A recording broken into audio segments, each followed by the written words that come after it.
GovCon Made Easy from Commercial to Contract Ready, our panel discussion today, hosted by Procurement Sciences and BTW and Co. And we also have Tom from Crowley joining us. A few housekeeping notes before we begin. Please use the Q&A section at the bottom of your screen throughout the webinar to ask any questions. Marcia will be sure to use the last 10 to 15 minutes to get through as many questions as possible. If we don't get to your question, don't worry, we'll have them all logged and we'll reach out to you all post-webinar to get those answered for you. Just a reminder, the session is recorded and we will send that out in the next 24 hours so you can share it with any team members who may have missed it. Again, thank you all for joining us today. And with that, I will pass it off to Marcia. Thank you so much, Summer. We are so happy to be here today. The topic today is GovCon Made Easy, which could be a bit of a misnomer, but that's why we're here. That's why we're giving this webinar today. We are focusing our attention on commercial businesses looking to enter the federal government contracting realm. As we've heard in the last year, there's a huge focus inside the federal government to shift to commercial solutions and seeing what's happening in the commercial market and how that benefit the federal market as well. Oh, terribly sorry. I'm getting a little worked up with my keyboard. So with that, we've got a great panel here to discuss kind of our areas of expertise, our vision for how the next generation of federal contracting is going to go and where commercial companies fit in. So with that, I'm going to turn it over to our panel to introduce ourselves, and then we'll really get into the conversation. As Summer said, please post any questions in the Q&A panel. We'll address them at the end. If they fall into the topic, we'll try to segue them in, but otherwise we'll save those till the end. With that, I'm going to go ahead and introduce myself. I am Marcia Watson. I am the CEO of BTW and Company, along with my partner Teresa, who's here on the panel today. We're a federal government contracting and consulting firm helping small businesses, growing businesses, and commercial businesses build their infrastructure, build their systems and processes to be strong federal government contractors. I'm going to hand the introductions over to Bruce, then Tom, and then Teresa, and we'll get into our conversations. Go right ahead, Bruce. Thank you, Marcia. Good afternoon, everybody. Glad to have you here. I'm Bruce Feldman, 35 years of GovCon business development experience, and by that I mean everything from client engagement, capture, proposal development, post-award protest support, you name it. I've done it in the GovCon BD arena. I worked as a senior vice president for business development for SCIC before retiring. I'm now pursuing my retirement activity of artificial intelligence related work in GovCon BD. I'll be glad to speak about that in my portion of the presentation to come. Great. Thanks, Bruce. Tom, go ahead. Good day, everyone. I'm Tom Skrobach. I work with Crowley Government Services. And what I'm bringing to the conversation is I've been around technology a long time. As you can see by the slide, I graduated from the University of Maryland with a degree in computer science before there was an internet, before there was a cell phone, before there was a PC. So I've been around this game a long time. I've noticed major paradigm shifts in the industry throughout my career, and AI is certainly the most recent one to talk about. So I'm excited to be here and talk a little bit about what we're doing at Crowley and how important AI looks to be on the future of doing business with the government. All right. And as Marcia said, I am Teresa Thomas, a founder and COO of BTW and Co.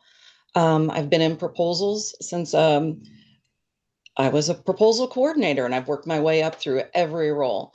I have more than 20 years of in-house experience leading teams both in the commercial and federal contracting sectors in pre-IPO, post-IPO, small companies, billion-dollar companies, and also through acquisitions. And Marcia and I came together 2 years ago to build a company that actually provides the types of tools and services that we wish we had had when we were running the show at our companies. And like Tom has said, very focused on bringing those tools to bear that are now expectations and the table stakes of AI. So like I said, we support all sizes of companies, and I'm delighted to be here and talk about one of my favorite subjects. Yeah, it's interesting when you can say federal government contracting is one of your favorite subjects. I know we can all say that. Um, and so to set the agenda for today, we're really going to talk about Teresa and I are going to share kind of what we've seen in our careers. You saw in the last slide, I demonstrated our years of experience in terms of presidential administrations because years just start to feel bad when you start calculating them. But to demonstrate that this team has been around the block and we've seen government transitions over the last couple of decades. So getting our experience out to the commercial market, however long you've been in business, not much has changed in the commercial market, right? How we advertise, how we market to people, how we get our commercial clients, but a lot is different in how that is approached inside the federal government. So we're going to talk about that. We're going to talk about with Bruce how AI has really become, as Teresa said, table stakes in federal government contracting and how to take advantage of that, how to use AI appropriately. And Tom's our case study. He's been an early adopter through Crowley with not just procurement sciences, but how to use artificial intelligence inside of federal government contracting. So he's going to give you some words to live by, some been there, done that's for you guys, so that you're not going to have to learn these lessons more than once. We've already learned them for you. So let us share what we know. So with that, Teresa, let's go ahead and start setting the stage, right? This is a complicated endeavor getting into federal government contracting. It is driven by the Federal Acquisition Regulation, which, as you may or may not know on our audience, is under evaluation and revision right now for the specific terms of making federal contracting easier than it has been in the past. And one of the ways the government is interested in doing that is bringing commercial solutions in, right? You guys already have these solutions. You've got them built, you've got them developed, you've got them working in the commercial and public sector and private sector. We want to bring them into the public sector. We want to have the benefits of your innovations, your best practices, your tried and true solutions coming into our federal government, benefiting the taxpayer, making this process a little bit easier for all. But there's a lot of nuance. There's a lot of terminology and different language and different vernaculars and the way that it is approached inside of the federal government that we really need to focus ourselves in on the differences between commercial and federal contracting and what that truly means. So Teresa, from your perspective, you've worked in commercial environments inside of federal contracting before in a software company prior to where we came together here at BTW. Talk to me a little bit about kind of what are some of the early considerations that companies need to have in envisioning themselves in the federal market. So let me just start with, you already know more than you think you do. As you know, you're already successful business owners or operators, and it's taking those skills and attributes and then refining them for the federal market space. And so looking at things like, what is your addressable market? What are, relatable type clients that are just one step nearer or further around your core set of capabilities or products or services that are differentiated or innovative? And so, for example, one of the companies that we recently helped, a SaaS SMS texting company, they wanted to know what their addressable market was. Is it worth the investment?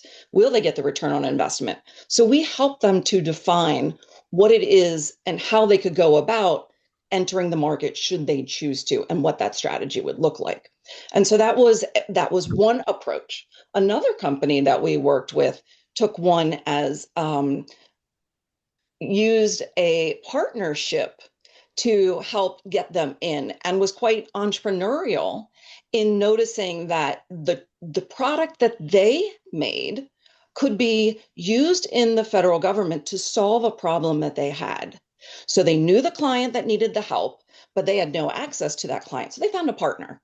And together, they were able to take advantage of some of the government's alternative contract vehicles. Now, a contract vehicle is how you sell to the government, how they can access you. And when you have those vehicles, it makes it easier for them to buy from you. And so being on them also helps. Suffice to say, as Marcia said, there are terminology that you'll get to learn, and what it means and the implications of such. But jumping in, you can be a prime where you go yourself. You can go as a subcontractor with a buddy, if you will, and take your services or products and make them into a full complex solution that then brings that innovation to the government. And that they're looking for that right now from the commercial space. Bring that to us. They're more open than they ever have been before. Yeah, absolutely. And so when we talk about not just how to transfer that knowledge from the commercial base into the federal base. But I love how you said there's more than one way to go about it, right? Teaming relationships, finding strategic partners who already kind of know how to navigate the federal landscape, but bringing that commercial solution in as a discriminator for that business. And what that truly means is you've got the answer that the government is looking for. You already, as commercial businesses, have the answers that the government is looking for. You just don't know who that may be inside the federal government or how to make that application. Work with those peers that are already inside the federal government, existing and established contractors to get there. So Teresa, tell me, in your experience, kind of how have you seen the parallels in about 2 minutes of summary? How do you see the parallels from commercial, what you're kind of already doing now in process, and then what kind of evolutionary perspectives are needed for adapting those processes into federal contracting? So, as I said earlier, there are those similarities. You're doing discovery, you're finding out about your clients and talking to them, and you can still do that in the federal government. You just can't take them out to a concert or golf. And the more you talk to them and understand what their problems are, and validate that your solution may be what's going to work for them, is going to give you important feedback. And so it just like commercial, it can be very quick, or it can be a longer sales cycle, sometimes 12 to 18 months. And in that, there are nuances for which you can bring into your company to accelerate your ability to bid, whether it's good knowledge management, use of AI and structure, and having that good level content so that you are continually increasing your efficiency while making really smart bid decisions so that you are a steward of your resources to be able to put them to the things that are most strategic and most winnable. And, there are so many similarities, but you refine it just a little bit to that federal perspective, and you get going. Your pipeline is going to be the same, small, large, recompetes. But then you just take that dip into that big space. It's not too scary, I promise. Said from those from the trenches, but it is true, right? Once you get down into it, it gets habitualized. But where we are right now in terms of technology and speed, right? We're seeing opportunities come out fast, and they turn in quickly in terms of what I'm saying is solicitations and proposals. It can be very, very quick. And if your answer is ready and your answer is already built, then you are that much better equipped than some of our traditional contractors to even respond to that. So, Bruce, I'm going to segue over to you. Let's talk about how AI is really transforming how federal government contracting is being performed and how commercial companies can take advantage of that because of the agility, because of the flexibility, because of the time advantages. Take us away with talking about the power that Right. AI and automation really bring to You us. bet. Thank you very much, Marcia. Appreciate it. So let me share the good news with our audience here today. If you're a commercial company, you want to sell to the government, you have come in and are coming in at exactly the right time. Marcia mentioned before that the Federal Acquisition Regulation, that at one time 2,000-page behemoth that everyone had to conform to, has been significantly revised. It's been shortened, it's been rewritten in much plainer language, it's been simplified, many different changes. But there are two things that really, really stand out and are being reinforced, by the way, every day in government policy. One is the government is making a mandate that if there's a commercial solution to their problem out there, contracting officers are going to be directed to make that their priority for acquisition. And it doesn't have to be a straight up commercial solution. It can be one that can be easily modified to meet the government's requirements. And what's interesting too is that these were changes in the federal acquisition regulation. By the way, if you want to look it up, look up on just do a search on revolutionary FAR overhaul. And all that information's there. There's background, there's lots of insight you can find out from that site. Contracting officers at acquiring agencies, they function as the buyers that you want to talk to. Those folks have much more power and authority now to make decisions that they have in the past. And I'll give you some examples out here in just a moment. One other additional thing. The federal acquisition regulation lays out most, but not all of the ways that the government can acquire. There are ways to buy outside of the FAR. One of them is called a commercial solutions offering, CSO. You can look that up as well. Again, it gives the government agencies additional ways and increased latitude in buying from commercial providers. So if you've got a commercial solution, a service or a product, you are here, you are in the right place in the right time. So having said all that, okay, how the government buys is still very much a highly regulated event. The government operates under a wide range of solutions and constraints and statutory requirements they still have to obey to because they still have to conform to because they're the law. That's the way things have to be done. So there's lots of that. There's lots of ritual that has evolved over time that I can familiarize you with a little bit here before we get into the AI part of the discussion. So let's go ahead and talk about how the government buys and how industry has evolved, what you see here on the left on this chart, the BD, the business development life cycle. And I want to talk to you through a little bit about how that goes and how most companies that are experienced GovCon practitioners already take advantage of this life cycle that is triggered by the way the government behaves. So if you look here, for instance, you see item number one, strategic planning. Most companies do that, as you know. Strategic planning is an event where you may lay out your planning, how you're going to invest your time and effort and dollars for the next, 1 to 3 years, perhaps, maybe even beyond 3 years. Thinking about the markets you want to open up, the markets you want to take advantage of, where you want to be and where you need to be. Now, the current environment has changed dramatically by virtue of the FAR regulation changes here. Let me give you some examples of that here. There is language in the FAR now that says that the government has the opportunity to buy commercial, that is their priority. And if it's commercial without revision, that's priority number one. And if you can make minor modifications, that's priority number two, and so on down the list. The least desired priority is custom built for the government. That's actually being disincentivized. If you can find a commercial solution, you're here at the right time in the right place. Now, how do you get the government to buy from you? There's a couple of different things I want to make a point of.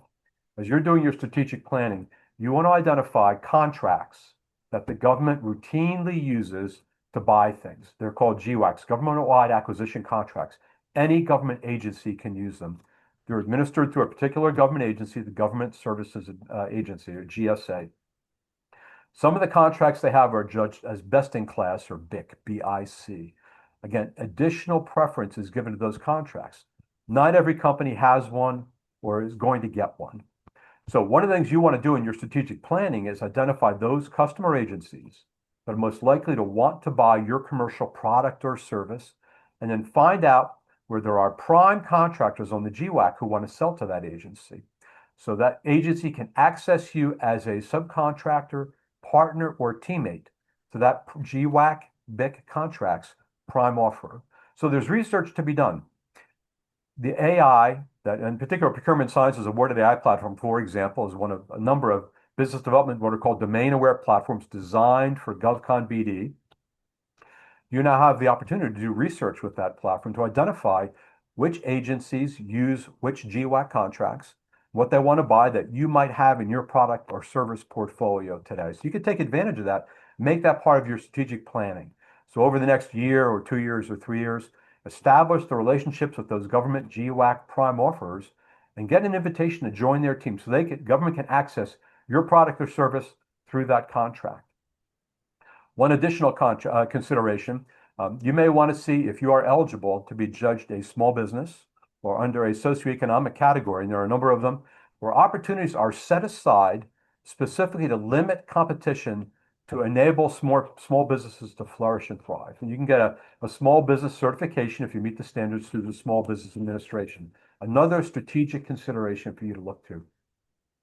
Now, once you've done this, once you've gone through the wickets, of getting registered and into the system. I know a number of those items were identified on the charts you saw just a few minutes ago from Marcia and Teresa.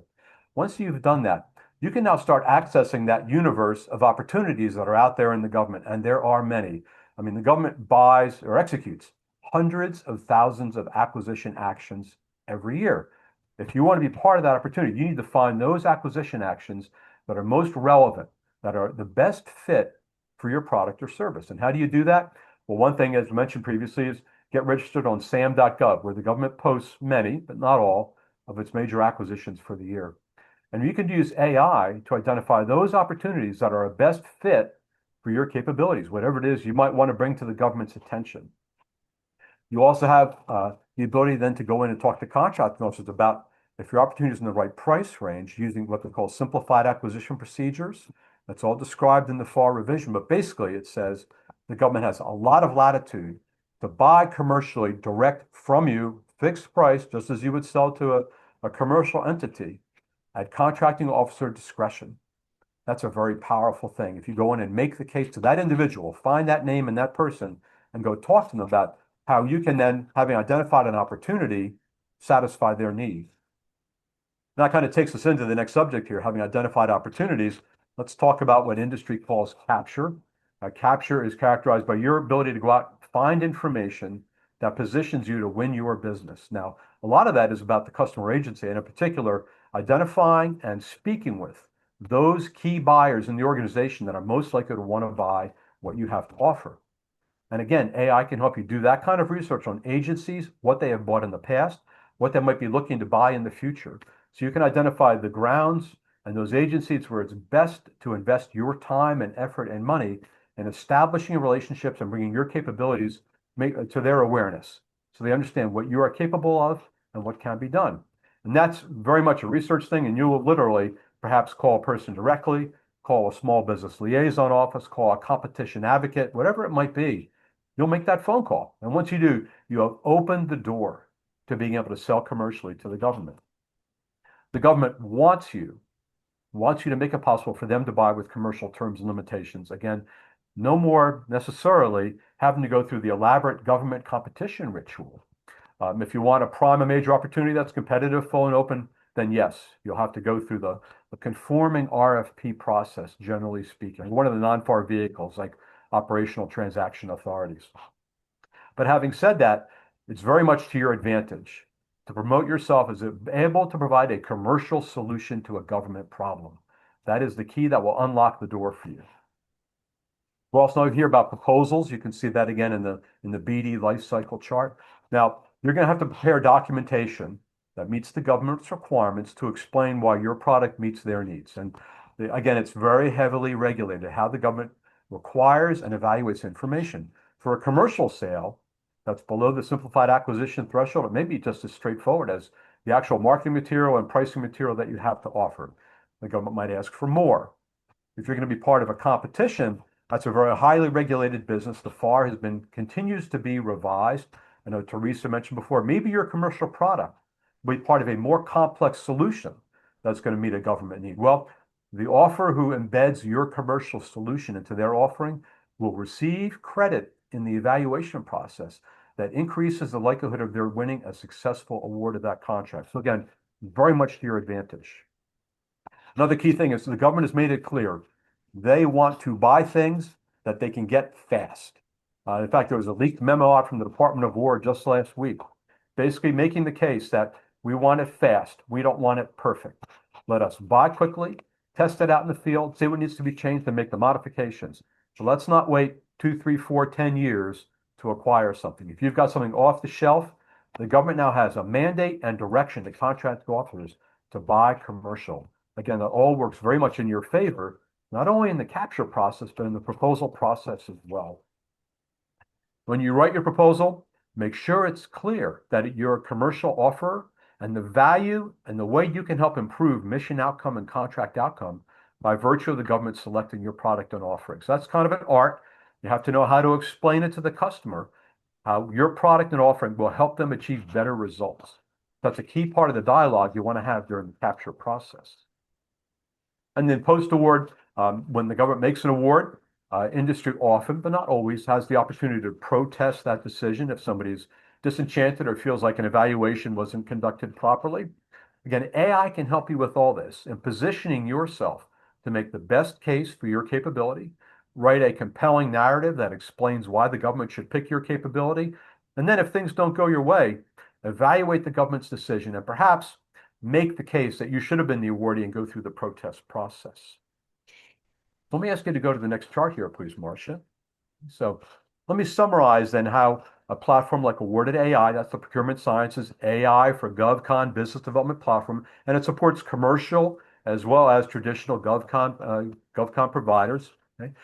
So what can we help you with? Well, first of all, we can help you gather the data to make sure you are a viable offer, that it's a good fit between what you have and what the government wants. If adjustments are needed in your product, it's not a perfect fit, but maybe it's close. AI can help you understand what might need to be changed in order to meet the government's needs. So you still get that favorable commercial evaluation, that commercial tag hung on your product or service offering. When you submit to the government, AI can help you write the proposal so that you will, first of all, meet all the requirements, so-called being compliant, which is essential. You don't want to be disqualified because you didn't answer every question or meet every information need that the government has stipulated you must respond to in their solicitation. So avoid disqualification. And then finally, when the government evaluates your product in the competitive sense, make sure that you frame the narrative to make it really clear what the benefit is you offer in terms of improved mission outcome or improved contract outcome. Try to quantify it, make it clear that you are there better and different than your competitors. So given all that, AI can help you with all these things. AI can help you write the winning proposal. The tools are amazing, what they can do in terms of writing. You can instruct them to write it the way you want it to be done, to highlight the features and the benefits that your capability offers. AI can help you write much, much faster than a traditional proposal development, which might take months. Now the government is saying we want it in weeks. And we've seen productivity improvements of, at minimum 30%, as high as 80% in terms of time and cost reduction to prepare that competitive proposal. And then finally, as you go through your process of understanding whether or not AI is the right investment for you, you can use AI to help gather the data to judge return on investment, to make sure that you're getting the most value for your precious business development marketing dollar. Let me go ahead and turn it over there. And Marcia, let's go ahead. Yeah, absolutely. Thank you so much for that, Tom. Yeah, AI is everywhere and it can be used for a lot of different things. And one of the things that we in this industry promote is the ethical use of that AI. You can ask AI, how do I do something? Or you can ask AI, tell me how to do something. Those are two different questions, and the answers are going to come back differently, right? The emphasis that we want to put on that, and this is just a little soapbox statement, and then we'll get over to Tom, is you have to use AI in a way that gives the government the answer that they need, but that answer needs to come out of your human brains. We use AI as an enhancement, not as a replacement. So just to consider that as we go into the discussion with Tom, who's going to give us the case study stories of how he's been evaluating AI for a while now and really determined kind of what was the best practice, what is the best way to incorporate an artificial intelligence solution into your business development lifecycle. And not even necessarily just that, but into your overall business practice. How does that bring us all together, Tom? How does that form itself inside of Crawley in a way that our commercial audience here can take that adaptive knowledge with them? Go right ahead. Great, thanks, Marcia. You can go ahead to the next slide. Yeah, so just quickly for Crowley Government Services, we're part of a company that's 130 years old, and Crowley has operations in fuels, in logistics, in wind, in land transportation, all of those commercial heritage, if you will, for a very old family-owned company. Have been around a long time. Crowley made a decision to enter the government space in the last couple of decades. So we're relatively new, like many of you. I would say from my life's experience, if you're considering entering the government space, now is a unique window of opportunity because there's a lot of change. As Bruce mentioned, the FAR's being rewritten and invented. The technology is coming into play in very interesting ways, and I'll present some of that on the slides as we go through this. As I mentioned, based on my technology background and history in the government space, when I saw AI come alive, if you will, with ChatGPT, I think it was the first one that most of us saw.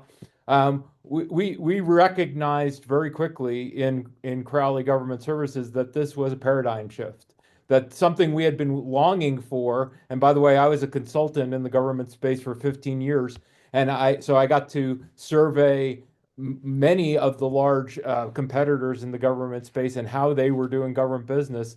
So we said, okay, let's set a goal. And so the goal is, what you see on the screen, but really with the intent of the goal was to keep us focused on, let's not get ahead of this train. This train is moving very quickly, right? And like all new technology initiatives in my lifetime, there's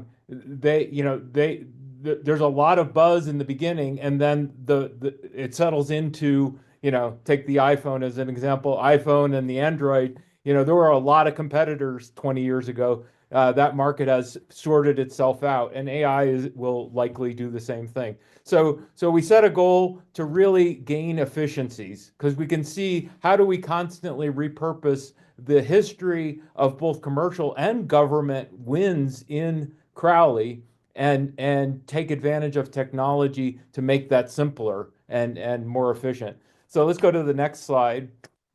So we started with a goal, and then started to very early on. And by the way, I've been working with Procurement Sciences since 2023, really at the launch of this business. And we looked at several different AI platforms at the time. And there's a lot of people that had a lot of excitement about what Procurement Sciences was doing. And so off we went, right? So we said, let's get on the train. Let's not let the industry pass us by, but let's play a pivotal role in both understanding and taking the leadership role in how we apply AI. So early on, here's some of the challenges that every company faces with new technology. It doesn't matter whether it's the first digital calculator that's replacing the mathematician or AI. So there's fear of job loss, right? People are saying, what's this going to do? Well, my experience, and I'll share some of that as we go through the case study, is it's enhancing our jobs. It's making us better professionals. It's making us stronger competitors against both the competition and better servers of our government customer, right? So AI is opening our eyes, not causing us to retreat because it's taking over our jobs. In terms of the trustability, so how do I trust? When we're working with like subject matter experts in the GovCon space, you're looking for expertise either internally within your company, or you're reaching out to consultants or teaming partner companies. How do you trust technology to give you a quality answer? I can stare somebody in the eye, a subject matter expert. I can't do that with AI. So we'll talk a little bit about that as I go through my presentation. Data integration, all companies, and but by the way, I have a IT security background as well for IBM and elsewhere. And so I'm very sensitive to the fact that we're opening up the corporate jewels when we're using technologies like AI, and giving them access to our bid library. Effectively, it's how we compete, right? I always found it funny as a consultant, to talk to other consultants who basically didn't want to share their secret sauce because it's proprietary. It's how I win, right? So AI has a little bit of the same thing with technology, is how much do I want to open up to it? So we were very involved early on with Procurement Sciences in understanding security, understanding how our data is segregated from the masses, if you will. And then ultimately, there's this problem of data governance. We'll talk a little bit about that, but just having a body of bids, there's still some challenges that you run into. So I, as a prime contractor, for example, I might have loads of teaming partners on different pursuits that I go after, and I might feed those into the AI system and say, how are we going to solve this next contract that I'm pursuing? And it might give me answers that relate to what Crowley does, but it might also give me answers that relate to what my teaming partner does. And having the governance and structure of the data and how we manage it is important. So let's go on from this slide. And let me just talk about some success. So just to give you a flavor of how is AI actually impacting the work of the work, as I call it, right? And the work, the first example I put up was there was an emergency situation for one of our government customers, and they required about a 4-day turn on what would be a $20 billion contract. Um, in pre-AI, that would have been all night long, 4 day, all weekend long, trying to put together a bid. I was able to write the entire proposal within a few hours using AI, and that went into a review cycle. For those of you familiar with things like color reviews, went into a review cycle with the leadership, and actually put us in the game, right? And so, I mean, that's the real government contract begins after you submit the bid, because if you are going through negotiations, that's where you seal the deal or close the deal. Well, AI put us in the game, and that's a tremendous uh, evidence, if you will, of how well AI can work in this space. That you could go from a blank page to I'm talking to my government customer for a $20 billion award within days, right? So that's some of the acceleration that Bruce mentioned as well.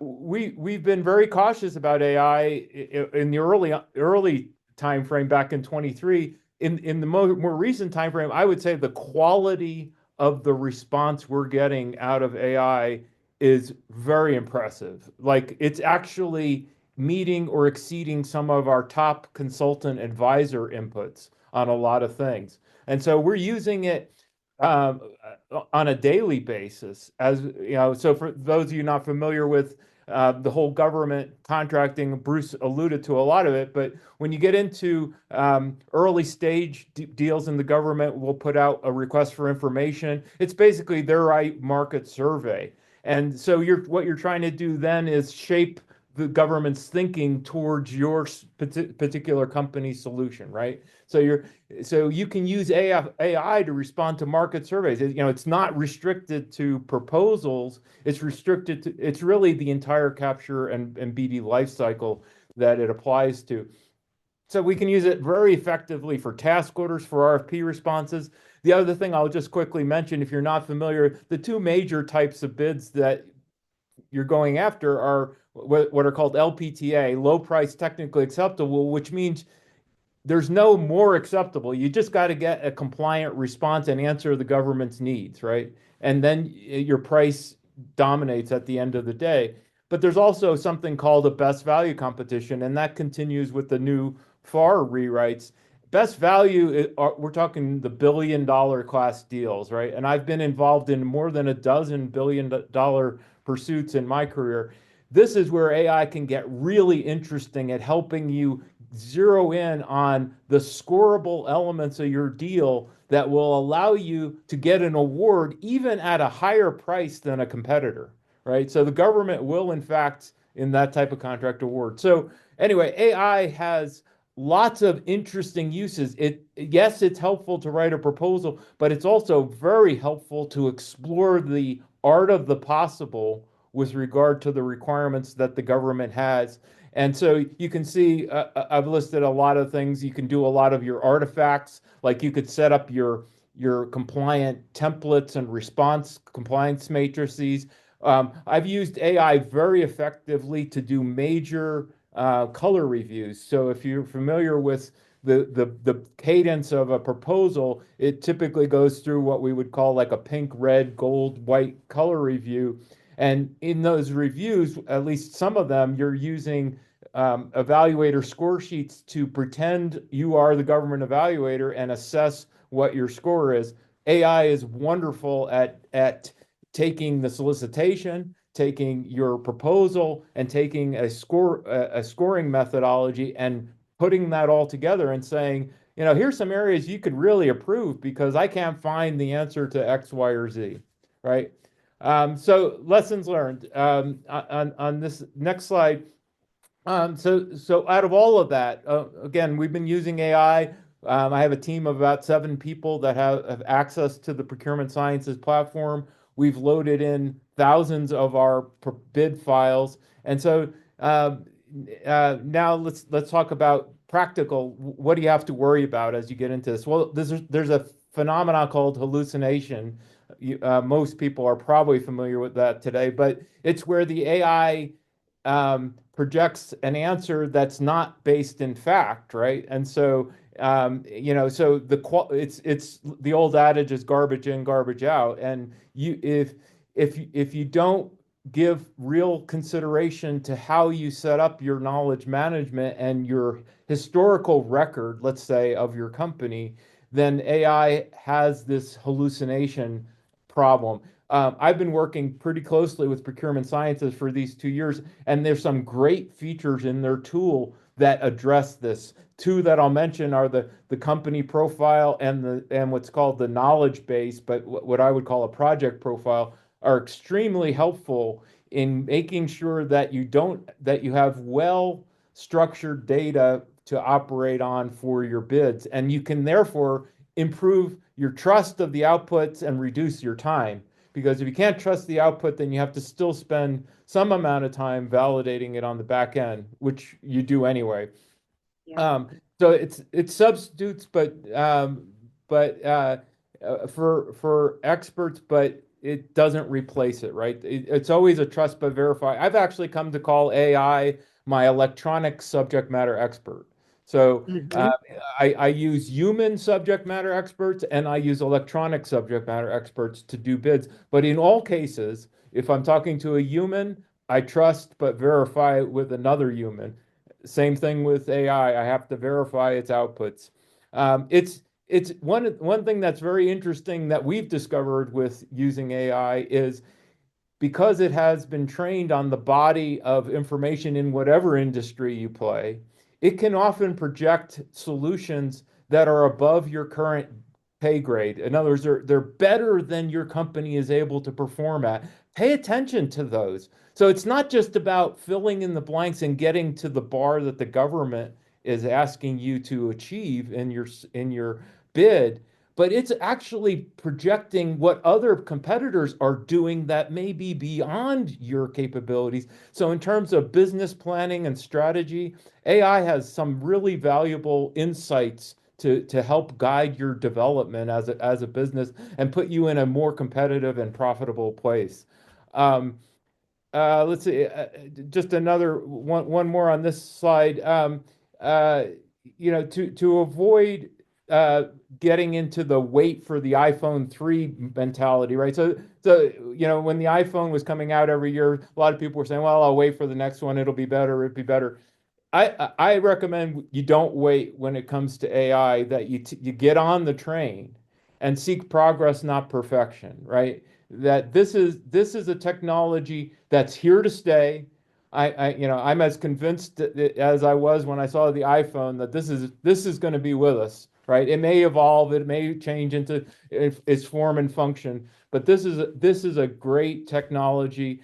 Don't wait for don't wait for Grok 7 to come out, right? Get on the train, start understanding it, and take it slowly, right? Don't look to it to be the total solution.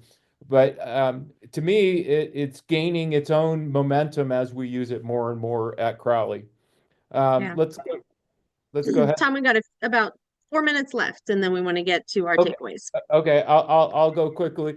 This is Mhm. just a this is a wow slide. It basically says that the government has recognized that a lot of people are using AI, and so the human relationship with the agency is becoming more important. That's the takeaway from this slide. Yeah, Is yeah, it is. great thing about AI is it's forcing relationship. Wow, who would have guessed it? It would have, on the surface, you would have guessed the opposite. I just wanted to throw this in to say, hey, AI is government's onto us, industry, and in a good way. In a good way, they appreciate compliant and really thought well written proposals, but now they appreciate the human dynamic even more. So let's go to the next slide.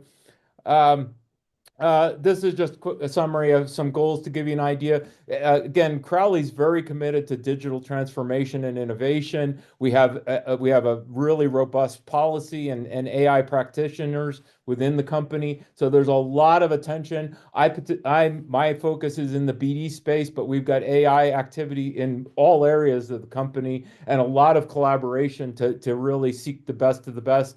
This platform, Procurement Sciences, is certainly on that radar. We'll continue to drive forward with AI. I have this idea of an exit interview so that when we submit a bid, that we go through a very defined AI interview to continue to refine the knowledge base. And I think that's the key to success. The key to success is garbage in, garbage out. Let's get ready for what the bottom line here, the acquisition superhighway, which the government is building. They are going to use AI from creating the requirements, competing the deal, awarding the deal, will all be done with AI. We better be ready on the back end to support that. And I will turn it back to you, Marcia. Thanks for the opportunity. Absolutely. I want to give this slide some attention too, real quick. AI covers the waterfront. We know that, right? And as Tom kind of said, there's different practical applications for it. There's strategic applications for it. There's future defining applications for it. When AI comes back with an answer that your company isn't ready yet to build, then you build it, right? It's giving you kind of where we need to go. So I love that. I love the human element. So let's talk about across the panel, kind of what are some of your key takeaways? We've got some here takeaways on the slides, but Bruce, from your perspective, what you've seen just in procurement sciences and in this market, where do you want this audience to go with what we've shared with them today? If I can share one fundamental lesson that we share with them as we're going through our customer engagement process and explaining to people why you want to use Awarded AI. There are a number of AI, and I'm also going to respond in the course of this to one of the questions that's in the Q&A about Perfect. using general AI tools. I can fuse this together for you. What makes these tools that are designed for GovCon different than a ChatGPT or Google Gemini or Anthropic Claude, the public foundation models or frontier models that they're called, is that these tools are what are called domain aware. They have a lot of information running in the background, not only about your company, which you would put into the tool, but also about how GovCon BD gets done in general. These tools know what a transition plan is. They know what a management volume has to do. They know what a compliance matrix is.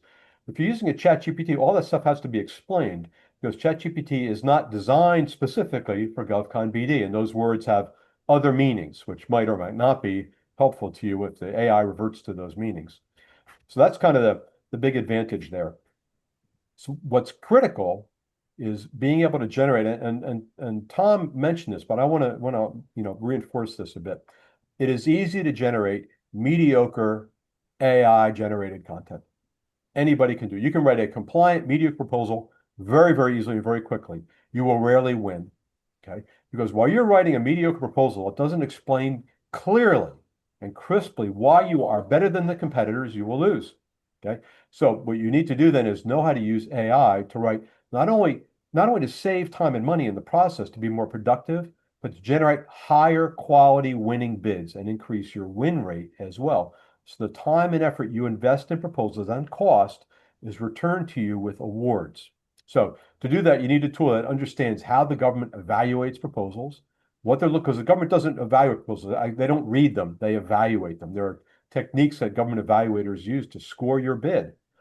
AI, and Awarded AI in particular, can help you optimize your score. So the features in your proposal, the benefits you deliver are recognized and you outscore your competitors. That's my big takeaway, is that look for a tool that not only help you be more productive. Yes, save time and money. They all do that. You can write fast and furiously with AI, no question. But are you going to write high quality winning content is a different question. Yep, absolutely. Teresa, anything you want to add to that from your perspective? Yeah, as practitioners of the entire growth process, the sand gets in the gears and you can't get it out unless you're really fully aware of what the process is and how to make those improvements throughout the entire life cycle, from the handoffs of the people who are talking to your clients to the knowledge transfer to your proposal team, and having that both kept in a way that is both reusable, is hygienic, is informative, and to bring you those differentiators. So, as a practitioner and someone who has always worked on continuous improvement and wanting these tools, it is refreshing to be able to say, and this is the juncture, the nexus of the tool and the human. And at this part of the process, you do this and there, so that the adoption of it makes you as a company more competitive and faster and better than well, the folks who want to sell to the government also. Yeah, exactly. Goes full circle back to that meeting them and finding out what their needs are. It won't replace that. And as Tom said, yeah, it's increasing the amount of validation and people engagement in oral presentations to show, you know, and Yeah. yeah, it is big. It is complex, but it's very doable. Absolutely. What's the been there, done that, friends? You don't have to learn this lesson because I already did. That you want to share with our audience here today. I would say the government space can be daunting, right? And one of the things we haven't really talked about with procurement sciences is they have this whole bid search capability to use AI to look at SAM.gov, to look at the body of possibilities. You know, weeding through literally tens of thousands of government acquisition requests is daunting for a large company. And so you need tools and technologies to zero in on the fish that you want to go after, right? So know that this platform can do that as well. And the other thing I'll say is just to kind of foot stomp, the procurement science platform allows you to seek knowledge from the broad internet because it has access and is trained on the broad internet with the multiple models. By the way, the multiple models is also a great feature of this tool, but it also allows you to restrict its analysis to the knowledge base that you provide.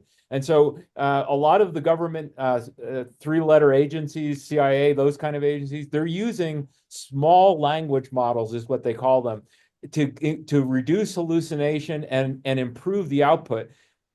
Procurement sciences is perfectly suited for exactly that. Like, what is my company's capabilities and how do I bring that to bear on the government space? And then I can start folding in partner capabilities. I can fold in the broader internet, and suddenly I can compete both in my head-on strategic markets as well as adjacent markets because I've got it right there front and center for me to work with. Yeah. And real quick, thank you for that. I love that because I'm going to springboard right off of that, and then we're going to answer some of these questions. I think, and may sound like I'm trying to sell, right? But I'm not. This is a difficult industry to get into. Reach out to consultants. You can reach out to your Apex accelerators, who are local services provided by the federal government. You can certainly reach out to BTW. We do have a partnership with Procurement Sciences for this exact activity. How do we translate what our commercial industries are already doing over into federal government success?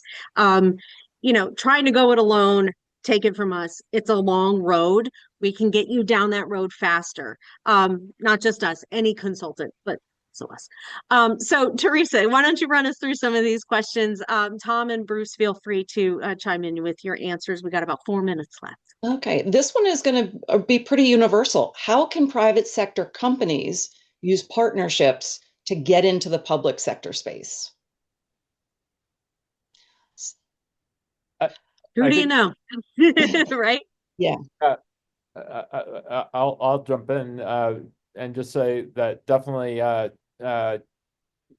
some of the tools provide access to understanding who the players are. So you could get, if you're access to GovWin, I think some of this information is in the bid search, but definitely teaming.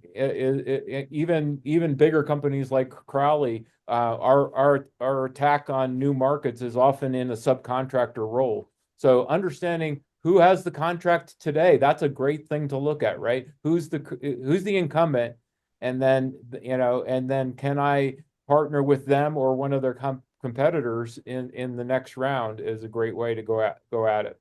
Yeah, and real quick, so Bruce, Tom just mentioned research and learning about opportunities and who's had them or who might be bidding on them. Do you mind I've been really impressed with Awarded's capabilities in that area of deep research. Do you mind just touching on that? Sure. So there are, first of all, a couple services out there that can give you information. SAM.gov is the one that where the government advertises current and future acquisitions. So that's immediately available to you. And using Awarded, you have access to those opportunities. They're downloaded basically into the system, and then you can run what we call a fit match just to see if your product or service is applicable to that offering or which offerings. And there's lots of filtering because the numbers are enormous based on how many actions the government might execute in a year. But you can filter by your what's called your NAICS code. I think I was mentioned on one of the early charts, right? That's an industrial classification code. There are other attributes of your company that you can use to kind of really find out just a subset of things you really want to take a look at. And then you can run a fit match to see which of them are really the best for your company to pursue. So I think that's, kind of a starting point there. There's FPDS, which is a database of current contracts and who's been funded to what extent by the government. That'll tell you who the incumbents are, how much they're performing, how well. A lot of the information is available through the Deltek product you mentioned a minute ago, GovWin. There's other aggregators out there as well that have similar capabilities. Now you have to pay for a license if you're going to use those platforms, right? You don't get that for free anymore. Those are commercial operations. Deltek's a big company, as are their competitors. So So, you can do general research, but let me just point out too, if you find a contract you're interested in, you can just do a web search. Most companies will issue a press release when they get an award on one of these contracts, and a web search will turn that up. So if you say, who are the OASIS awardees, for example, OASIS is a big government GWAC, the government will publish that information and companies will publish that information. So it's largely available, perhaps not perfectly complete, but certainly much of it is available just through web search. yeah, thank you so much, Bruce. Sometimes it's the simple things you can just do. All right, so we are just about out of time. We didn't get to all of the questions, and even I could wax poetic on this first question alone. You'll see on the screen there, you've got our email addresses. We would love to engage, talk about these things. That it is our passion project. It's our careers, and bringing the best things to the government. We are taxpayers. We are stewards of that beneficial goodness that serves all of us and around the world. Marcia, did you have anything else to add at this top of the hour? No, I really don't. I just want to say thank you to everybody for participating today. We'll get answers to these questions out to everybody. Summer, thank you to yourself and Procurement Sciences for allowing BTW to participate. Tom, loved that case study. I think that there's a lot that folks can learn from on that. So this is an evolving area inside of the federal government right now. We as consultants are trying to stay one step ahead of what the federal government is doing when we can. So reach out, know that there are resources to support, and we are all very excited for what our industry is going to be for our nation in 2026. So thank you all for your time today. Thank you.